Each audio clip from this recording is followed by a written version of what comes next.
RCB fans కొంచెం feel అవ్వకండి మామ. ఎందుకంటే డబ్ల్యూపీఎల్ సీజన్లో ఫస్ట్ ట్రోఫీ అయితే వచ్చింది, సెకండ్ ట్రోఫీ వచ్చే ఛాన్సెస్ అయితే తగ్గిపోయినాయి. ఎంత తగ్గిందిరా అంటే 100కి 50% తగ్గిపోయింది. ఎందుకు ఇలా మాట్లాడుతున్నా తెలుసా మామ? ఆస్ట్రేలియన్ ఆల్రౌండర్ ఎల్లిస్ పెర్రీ ఉంటే ఇంపాక్ట్ పిక్స్ ఉర్ర మాస్ అంతే. ఎందుకంటే ఆర్సీబీకి ఫినిషర్ కావాలంటే ఎల్లిస్ పెర్రీ ఉంది కదా. ఆర్సీబీకి మిడిల్ ఆర్డర్లో ఒక బెస్ట్ బ్యాట్స్మెన్ కావాలి, స్పిన్ అయినా ఫాస్ట్ బౌలింగ్ అయినా ఆడేవాళ్ళు కావాలి అంటే ఎలిస్ పెర్రీ ఉంది కదా. అండ్ బ్యాటింగ్ అయితే సరిపోదు, బౌలింగ్ కూడా కావాలని అనుకుంటే ఎలిస్ పెర్రీ ఉంది కదా.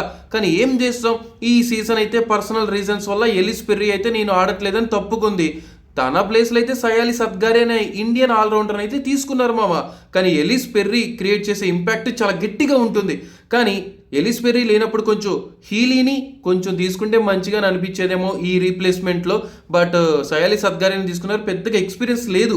బట్ చూద్దాం సిచ్యువేషన్ ఎలా ఉంటుందో ఏంటో కథ. మరి ఆర్సీబీకి ఉమెన్స్లో ఇంకా ట్రాఫీ వస్తుందా లేదా ఈ సీజన్లో? మీకేమనిపిస్తుందో కామెంట్ చేయండి.